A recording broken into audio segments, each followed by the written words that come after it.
buffs and nerfs to Ahri, Graves, Urgot, Swain, and Darius in this episode of the Patch Preview. Welcome to the League of Legends Patch Preview. I'm Freak and I'm here with Morello, lead champion designer.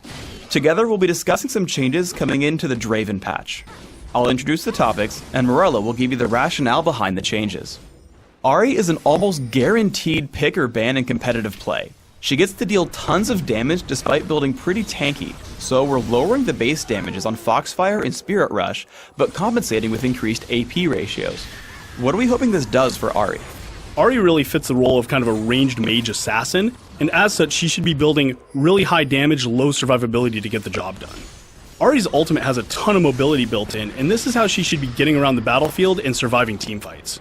So if Ahri's building more tanky items, you will see her damage go down, and this is the build that the pros have been using to dominate with her. However, if you are building that more offensive-oriented build, say with a death cap, you will be rewarded for that build choice. In addition to his short-range burst power, Graves currently brings too much damage and utility at range. To fix this, we're lowering the base damage on Buckshot, but compensating with increased damage on multiple hits, while reducing the duration on Smokescreen by 1 second.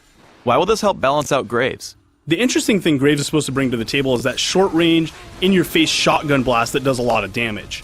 The problem with this is right now, he doesn't have to take that risk at all. He can just sit back and still continue to outperform other range carries. Now playing Graves from a more sit-back-and-be-safe standpoint is going to be weaker, but if you take risks and get in people's face, you're going to be rewarded for it. Simply put, Smokescreen was shutting off an area of combat for too long, so we reduced the duration by a second, bringing it much more in line. Urgot is currently able to dominate other champions early game with his bullying power and innate tankiness, making him overpowered in lane. In order to solve this, we're lowering the base values on his shield and the bonus resistances on his ultimate. Why did we choose these nerfs for Urgot?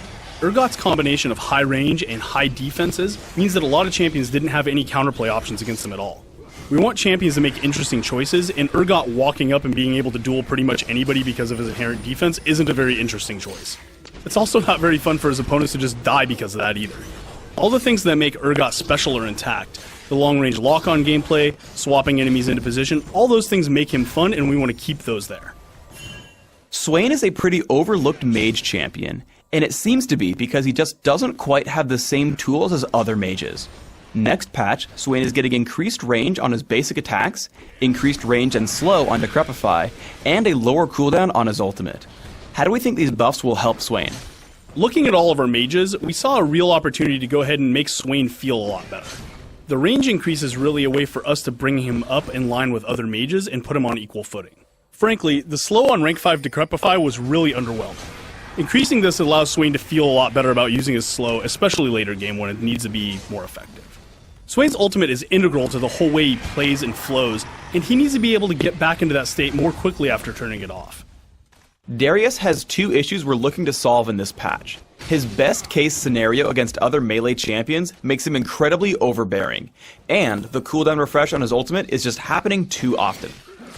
In the Draven update, his AD ratio on Hemorrhage is going down, and the grace period on Noxian Guillotine is being removed. It will now only refresh if it deals the killing blow. Why did we pick these changes? We lowered the AD ratio on Hemorrhage because he was simply too much of a bully in lane.